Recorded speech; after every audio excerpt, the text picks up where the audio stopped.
Good morning friends. आज की इस वीडियो में आपका ये भाई, आपका ये दोस्त आपको क्लास 10 के एक्सरसाइज 3.7 का जो क्वेश्चन नंबर 7 है, इसी का दूसरा नंबर क्वेश्चन बहुत ही सॉलिड तरीके से तथा बहुत ही सरल भाषा में समझाने वाला है। बहुत सारे स्टूडेंट को इस क्वेश्चन को सॉल्व करने में परेशानी होती है क्योंकि इस क्वेश्चन में कैलकुलेशन बहुत लंबा जाता है। यहाँ पे मैं आपको इस क्वेश्चन को सॉल्व करने का एक ऐसा तरीका बताऊंगा जिसकी सहायता से मात्र आप 2 मिनट में इस क्वेश्चन को सॉल्व कर सकते हैं। जी हाँ, सिर्फ और सिर्फ 2 मिनट में आप इस क्वेश्चन को बिना किसी लंबे कैलकुलेशन के सॉल्व कर सकते हैं। आइए समझते हैं कि ये मेथड क्या है। तो यहाँ पे हमें 2 समीकरण दिए गए हैं, इन दोनों समीकरण को हमें हल करना है। पहले हम क्या करेंगे, इन दोनों समीकरण को यहाँ पे हल करने के लिए हम सिर्फ और सिर्फ विलोपन विधि का प्रयोग करेंगे। ध्यान रखिए, इन दोनों समीकरण को अगर आप जल्दी से जल्दी सॉल्व करना चाहते हैं तो आपको यहाँ विलोपन विधि का ही प्रयोग करना होगा। तो आइए विलोपन विधि के प्रयोग से इसे हम हल करते हैं। विलोपन विधि में हम क्या करते हैं, दोनों समीकरण से या तो x वाला नहीं तो y वाला पद गायब करते हैं। फिलहाल मैं यहाँ पे दोनों समीकरण से y वाला पद गायब करने वाला हूँ। तो इसके लिए मैं क्या करूँगा, इसके लिए मैं समीकरण फर्स्ट में a से और समीकरण सेकेंड में b से गुना करूँगा। तो यहाँ मैं इस चीज़ को लिखूँगा, मैं यहाँ लिखूँगा कि समीकरण फर्स्ट गुना a और यहाँ लिखूँगा कि सेकेंड गुना b करने पर। अब आइए पहले हम गुना कराते हैं, ठीक है। तो समीकरण फर्स्ट में हमें a से गुना करना है। समीकरण फर्स्ट में हमारे पास शुरू में है ax। अब ax में अगर हम a से गुना करें तो a में a से गुना करेंगे तो a स्क्वायर, और यहाँ x है तो यहाँ x आ जाएगा, मतलब हमें मिला a स्क्वायर x। यहाँ लिख सकते हैं a स्क्वायर x प्लस, अब यहाँ पे हमें by में a से गुना करना है। तो अगर हम by में a से गुना करें तो b में a से गुना करेंगे तब तो ab हो जाएगा। यहाँ y है तो यहाँ y आ जाएगा, मतलब हमें मिलेगा aby। तो हमने यहाँ लिख दिया aby बराबर। अब हमें c में a से गुना करना है। तो c में a से अगर हम गुना करेंगे तो हमें मिल जाएगा ac। तो यहाँ हम लोग लिख देंगे ac। चलिए, समीकरण फर्स्ट में जो गुना वाला कार्यक्रम था इसे हमने पूरा कर दिया। अब हम समीकरण सेकेंड को b से गुना करेंगे। तो यहाँ हमारे पास है bx, मतलब bx में हमें b से गुना करना है। तो bx में अगर हमें b से गुना करना है तो b में b से गुना करेंगे तो b स्क्वायर, और यहाँ x है तो यहाँ हम x लिख देंगे, मतलब हम लिख सकते हैं b स्क्वायर x। तो हमने यहाँ लिख दिया b स्क्वायर x। अब फिर हमें ay में b से गुना करना है। तो ay में अगर हम b से गुना करें तो a में b से हम गुना करेंगे तो ab हो जाएगा, यहाँ y है तो यहाँ y आ जाएगा, मतलब हमें मिल जाएगा aby। तो यहाँ हम लिखेंगे प्लस aby बराबर। अब हमें 1 प्लस c में b से गुना करना है। अब हमें b से गुना करना है 1 प्लस c में। तो b में 1 से गुना करेंगे तो b हो जाएगा, b में c से गुना करेंगे तो bc हो जाएगा, मतलब हमें मिलेगा b प्लस bc। तो यहाँ लिखेंगे b प्लस bc, ठीक है। अब गुना वाला तो काम यहाँ पूरी तरह से कंप्लीट हो गया। अब देखिए, यहाँ हमें क्या करना है, हमें y वाला पद गायब करना है। तो इसके लिए हम क्या करेंगे, y वाले पद को गायब करने के लिए हम समीकरण फर्स्ट में से सेकंड को घटा देंगे। जैसे ही हम समीकरण फर्स्ट में से सेकंड को घटाएंगे ना तो y वाला पद गायब हो जाएगा। तो इस चीज़ को भी हमें लिखना होगा कि समीकरण फर्स्ट में से सेकंड को घटाने पे, लेकिन इस चीज़ को अब हम एक्स्ट्रा नहीं लिखेंगे, हमें समीकरण फर्स्ट में से सेकंड को घटाना ही है ना, तो यहाँ हम घटाओ का चिन्ह दे देंगे, माइनस का चिन्ह दे देंगे। अब ये हो गया कि समीकरण first Guna a minus second Guna b करने पे। चलिए अब हम लोग समीकरण फर्स्ट में से सेकंड को घटाते हैं। तो घटाने में मैंने आपको बताया था कि नीचे जो भी चिन्ह होता है उसका उल्टा होता है। तो b स्क्वायर x के पहले कुछ नहीं है तो प्लस है, प्लस का उल्टा माइनस, यहाँ प्लस है तो इसका उल्टा माइनस, यहाँ कुछ नहीं है तो प्लस है तो प्लस का उल्टा माइनस, यहाँ प्लस है तो प्लस का उल्टा माइनस। अब देखिए, समीकरण फर्स्ट में सेकंड को घटाना है तो यहाँ हम लिखेंगे a square x minus b square x। यहाँ हम लिखेंगे a square x minus b square x। अब यहाँ एक चीज़ देखिए, ऊपर है प्लस aby और नीचे है माइनस aby, तो ये दोनों तो कैंसिल हो जाएगा, ठीक है, ये दोनों कैंसिल हो जाएगा। अब इसके बाद ऊपर है ac, तो हम यहाँ ac लिखेंगे। अब ये प्लस b नहीं रहा, अब ये हो गया माइनस b, तो यहाँ माइनस b लिख देंगे। अब ये प्लस bc नहीं है, अब ये है माइनस bc, तो यहाँ माइनस bc लिख देंगे। तो यहाँ हमें मिला a square x minus b square x बराबर ac minus b minus bc।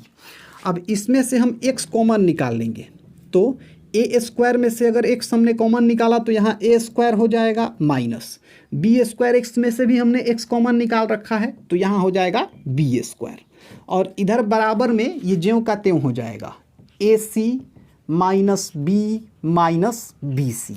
अब देखिए यहाँ हमें x का ही मान निकालना है ना, x को हम जैसे ही बाहर खींचेंगे ना तो ए स्क्वायर माइनस बी स्क्वायर इन सब के नीचे चला जाएगा, तो यहाँ पे हम लिख देंगे x बराबर ए सी माइनस बी सी, ए सी माइनस बी सी, और इसके नीचे आ जाएगा ए स्क्वायर माइनस बी स्क्वायर, ए स्क्वायर माइनस बी स्क्वायर। तो x बराबर हमें इतना मिल गया, x बराबर हमें इतना मिला। अब यहाँ आप थोड़ा ध्यान दीजिए, अगर हम x के मान को ले जाके समीकरण फर्स्ट या सेकंड में रख के सॉल्व करेंगे ना तो हमारा कैलकुलेशन बहुत लंबा हो जाएगा, और कैलकुलेशन जितना ज़्यादा लंबा होगा गलती का चांस उतना ही ज़्यादा होता है। तो इस लंबे कैलकुलेशन से बचने के लिए हम एक अलग तरीके का प्रयोग करेंगे। ये तरीका क्या है आइए समझते हैं। देखिए, इस तरीके में हम लोग फिर से विलोपन विधि का प्रयोग करेंगे। पहली बार हमने विलोपन विधि का प्रयोग करके दोनों समीकरण से y वाला पद गायब कर दिया था, और इस बार भी हम विलोपन विधि का ही प्रयोग करेंगे, लेकिन अब की बार दोनों समीकरण से हम x वाला पद गायब कर देंगे। आपने यह देखा कि जब पहली बार हमने दोनों समीकरण से y वाला पद गायब किया तो हमें x का वैल्यू मिल गया। इस बार अगर हम दोनों समीकरण से x वाला पद गायब करेंगे ना तो हमें आराम से y का वैल्यू मिल जाएगा। तो अब आइए इसी प्रोसीजर को हम लोग फॉलो करते हैं। तो इसके लिए मुझे इन सारी चीज़ों को यहाँ से हटाना पड़ेगा, अगर आप चाहें तो इसका एक स्क्रीनशॉट ले सकते हैं। अब हम लोग क्या करेंगे, अब हम लोग फिर से विलोपन विधि का ही प्रयोग करेंगे, लेकिन इस बार हम लोग दोनों समीकरण से x वाला पद गायब करने वाले हैं। तो दोनों समीकरण से अगर हमें x वाला पद गायब करना है तो इसके लिए हम क्या करेंगे, समीकरण फर्स्ट में हम b से गुना करेंगे और सेकंड में a से गुना करेंगे। तो यहाँ लिखेंगे कि समीकरण फर्स्ट गुना b, समीकरण फर्स्ट गुना b, और यहाँ लिखेंगे सेकंड गुना a करने पर, a करने पर। आइए गुना करते हैं। समीकरण फर्स्ट में b से गुना करना है, ये है समीकरण फर्स्ट। तो पहले हमारे पास है ax, तो ax में अगर हम b से गुना कर दें, ax में b से गुना करें तो a में b से गुना करेंगे तो ab, यहाँ x है तो यहाँ x आ जाएगा, मतलब हमें मिल जाएगा abx। अब इसके बाद हमें by में b से गुना करना है, तो by में अगर हम गुना करें b से तो b में b से गुना करें तो b स्क्वायर, यहाँ y है तो यहाँ y आ जाएगा, हमें मिल जाएगा b स्क्वायर y। तो यहाँ लिखेंगे b स्क्वायर y बराबर c में हमें b से गुना करना है, तो c गुना b अगर आप कीजिएगा तो आपको मिल जाएगा bc, तो हम यहाँ लिख देंगे bc। ठीक है, समीकरण फर्स्ट में जो गुना वाला कार्यक्रम था वो हो गया। अब समीकरण सेकंड में हम a से गुना करेंगे, तो हमारे पास शुरू में ही है bx, तो bx में हम a से गुना करेंगे, bx गुना a, तो a में b से गुना करेंगे तो ab हो जाएगा, और यहाँ x है तो हम लोग यहाँ x रख देंगे, मतलब हमें मिल जाएगा abx। तो यहाँ लिख देंगे abx, इसके बाद प्लस है तो प्लस। अब ay में हम लोग a से गुना करेंगे, तो ay में अगर a से गुना किया जाएगा तो a में a से करेंगे तो a स्क्वायर, यहाँ y है तो यहाँ y आ जाएगा, मतलब हमें मिलेगा a स्क्वायर y। तो यहाँ लिखेंगे हम लोग a स्क्वायर y बराबर 1 प्लस c में हमें a से गुना करना है, हमें a से गुना करना है 1 प्लस c में, a में 1 से गुना करेंगे तो हमें a मिलेगा, a में c से गुना करेंगे तो हमें ac मिलेगा, मतलब हमें मिला a प्लस ac। तो यहाँ हम लिख सकते हैं a प्लस ac। ठीक है, तो गुना वाला कार्यक्रम तो दोनों में कंप्लीट हो गया, मतलब दोनों समीकरण में जो हमें गुना वाला कार्यक्रम करना था वो कंप्लीट हो गया।